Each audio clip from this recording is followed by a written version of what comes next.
pasado. Si yo comparo hoy la matrícula de su municipio frente a hace un año, pues se ha caído en un 10% o en un 8% o en un 13%. ¿Qué es lo que está pasando en su municipio? ¿Saben qué me han respondido? Ministra, es que encontramos el sistema de información con una información que no era muy veraz, estamos depurando el sistema de información.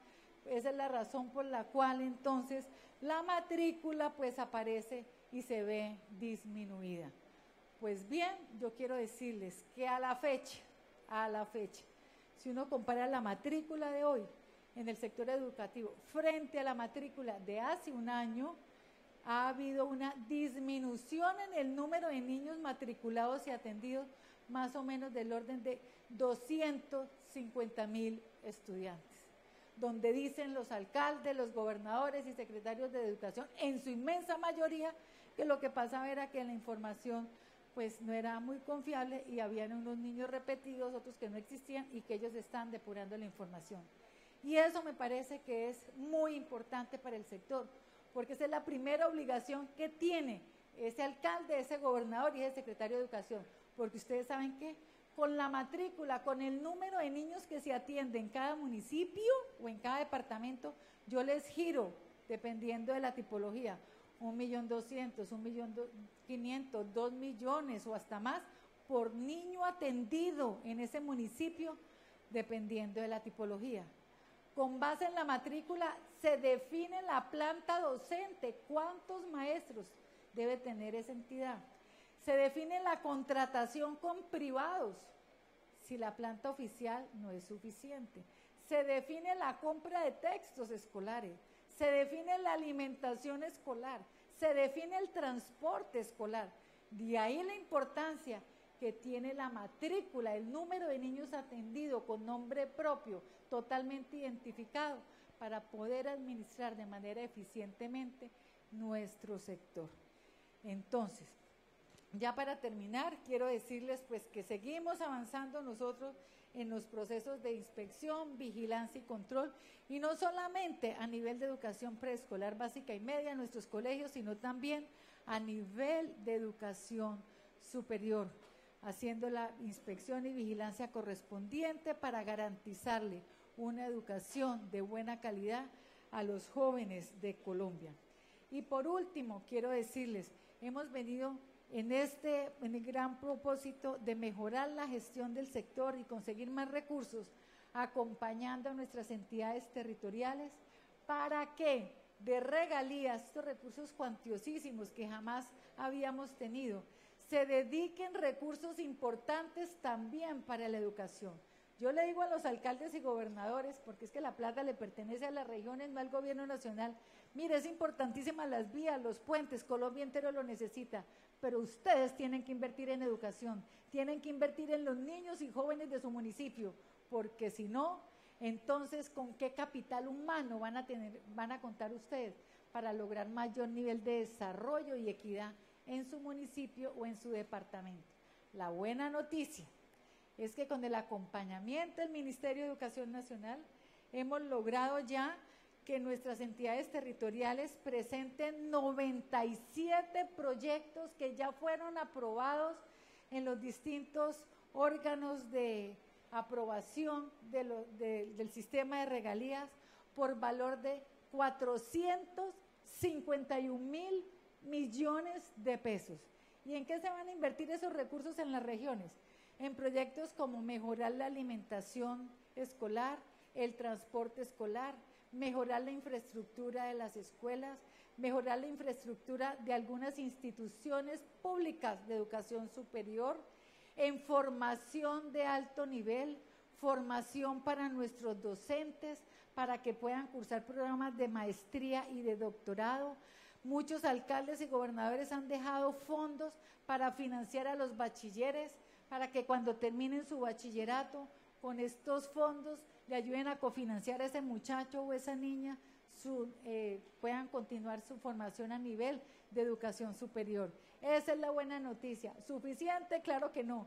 Y tenemos que seguir trabajando y ustedes me tienen que ayudar en sus regiones para que le exijan a ese alcalde y a ese gobernador y a los parlamentarios que tienen que dejar más plata para educación, para la educación de sus hijos.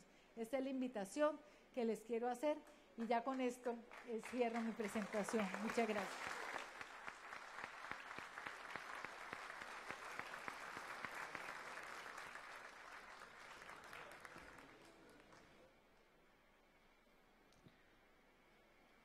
Bien, muchas gracias, señora ministra. A partir de este momento vamos a darle la palabra a los ciudadanos que han estado muy atentos a la intervención de la señora ministra y que ya nos han hecho llegar algunas de sus preguntas e inquietudes. Tenemos una pregunta que nos hacen llegar desde Villa de Leyva. Vamos con ella. Adelante, por favor. Mi nombre es Jairo Hernández, vivo en Villa de Leyva. Me gustaría preguntar qué están haciendo ustedes sobre el matoneo que se está presentando en los colegios del país. Mi nombre. Muy bien, esta pregunta la va a responder la doctora Roxana Segovia, la viceministra de Educación Preescolar Básica y Media. Buenas tardes, es un placer estar aquí hoy en Girardot con ustedes. Yo quiero retomar para responder un poco las palabras de la ministra. ¿En qué sentido? Primero, recordar que la educación es descentralizada. El ministerio marca unos lineamientos, cita unas políticas, expide unas políticas, transfiere unos recursos y la ejecución se da en el territorio, con gobernaciones, con alcaldías y en los colegios como tal. Es importante también destacar que entiende el plan de desarrollo o esta administración como una educación de calidad. Y ahí se cita expresamente mejores seres humanos, mejores ciudadanos, con valores éticos, respetuosos de lo público, que convivan en paz y que ejerzan los derechos humanos.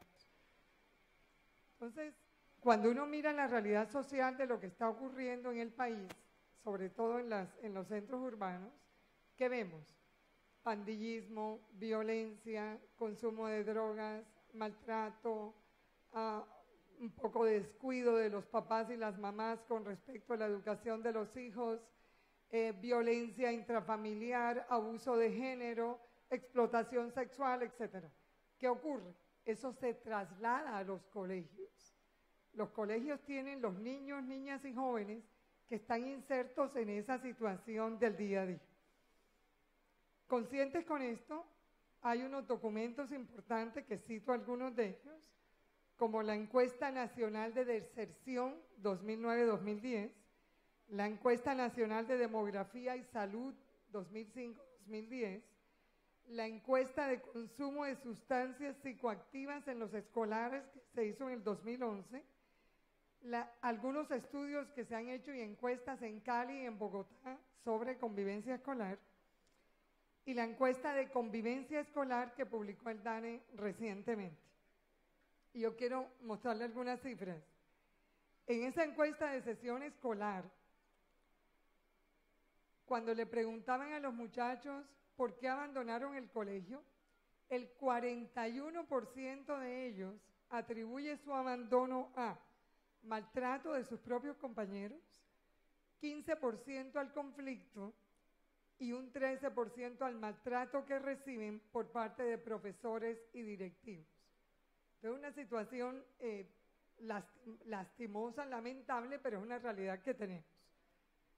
En el caso de Bogotá, de una encuesta que se hizo en Bogotá, el principal acoso o manifestaciones de violencia se presenta en los grados entre 6 y 9. Tenemos un núcleo importante. Y lo otro que reflejó Bogotá fue que el 17% de los estudiantes de Bogotá manifestaba que había sido sujeto de maltrato, de violencia, de ofensa o incluso de golpes físicos por parte de sus compañeros. ¿Qué se ha hecho? Y quiero mencionar lo más importante. Primero, en los colegios, en las instituciones educativas, hay lo que llamamos los proyectos pedagógicos transversales. Tienen lineamientos, tienen orientaciones, tienen estándares. Son 4, pero citamos el tema de educación para la sexualidad y ejercicio de los derechos humanos. Si se hacen o no dentro de la institución educativa, es una responsabilidad de todos, de los papás, de las mamás, de los maestros, de la comunidad educativa, de los mismos estudiantes. Adicionalmente, se han hecho acciones muy puntuales de orientación con quienes, con el ICBF, con el Ministerio de Salud, con la Procuraduría, con la Defensoría, explicando a los papás, a los maestros, a las maestras, qué tienen que hacer y cómo deben proceder en un caso de estos. Un tercer acción importante que se ha hecho y que comienza a ejecutarse en enero es un crédito que mencionó la ministra con el BID, en este caso para convivencia escolar y desarrollo y derechos humanos, por $12 millones.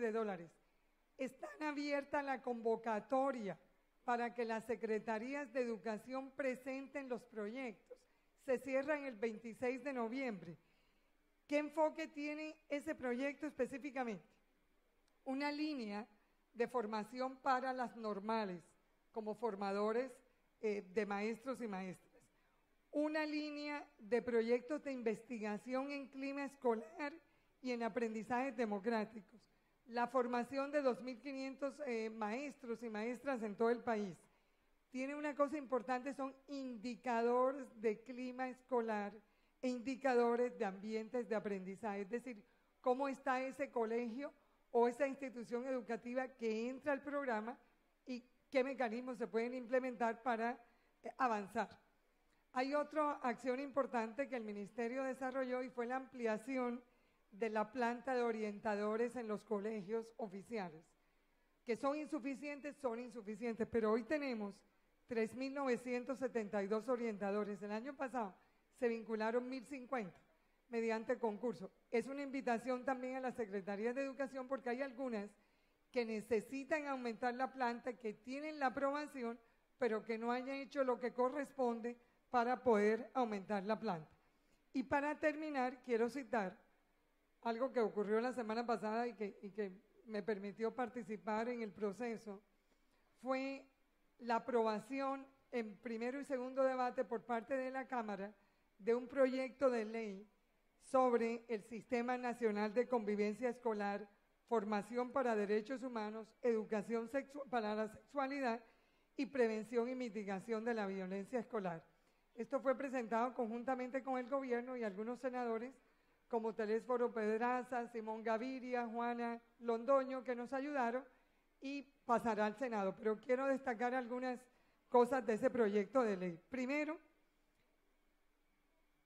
se crea la estructura del Sistema Nacional de Convivencia y eso implica que se crean comités nacionales, departamentales, municipales, distritales y comités de convivencia escolar, que yo sé que existen, pero en este caso se vuelven obligatorios. Y tienen unas funciones y unas responsabilidades cada uno de esos comités. Se establece en el proyecto de ley las responsabilidades del sector educativo. ¿Cuál es la responsabilidad del ministerio? ¿Cuáles son las responsabilidades de las secretarías de educación? ¿Cómo responden las instituciones educativas oficiales? ¿Qué deben hacer los rectores? ¿Qué deben hacer los papás y las mamás? ¿Qué deben hacer los maestros y las maestras? Y se va estipulando la responsabilidad de cada uno. Adicionalmente, se dan los lineamientos de lo que debe contener un manual de convivencia. Yo sé que muchos nacieron espontáneamente, algunos se aplican muy bien, otros no. Y un articulado específico para la participación de la familia. Tenemos que volver los papás y las mamás a ser responsables y corresponsables con los maestros y las maestras en la educación de los hijos y en el respeto en la casa y en el ejemplo que damos. Adicionalmente, también se establece la participación de otros actores dentro del proceso, dentro del sistema, como por ejemplo el Ministerio de Salud, como por ejemplo el ICBF, como por ejemplo los personeros municipales. Y la articulación, ojo con esto, con el sistema penal adolescente. Y en esto hay que separar muy bien. Los delitos no se negocian. Los delitos del imperio de la ley.